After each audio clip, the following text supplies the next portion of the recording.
Welcome to the Salmon Runs YouTube. Enjoy the video. You begin by validating essentials: model, current OS build, and enough free space. Aim for about 20% free. Once done, start a quick backup to an external drive or cloud and confirm the files open. This prevents data loss. Make sure your laptop is plugged into power, join a stable Wi-Fi network, and pause heavy apps. Disable sleep and any VPN or special firewall software so the update can download and install without interruptions. You now launch the update sequence. Open Settings, go to Updates, and hit Check for updates. Once available, click Download and monitor the progress. Some downloads run in the background, others show % complete.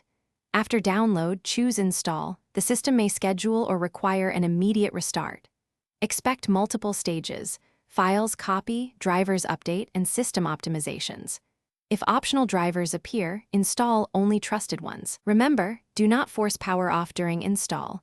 Let the machine finish its cycles. After the final restart, you complete setup prompts and sign in.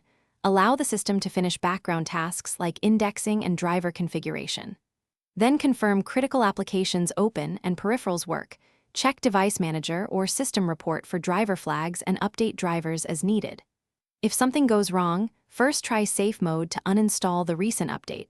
If that fails, use System Restore or Restore from your backup. As a quick tip, keep recovery media. Thanks for watching. Consider subscribing if we helped you.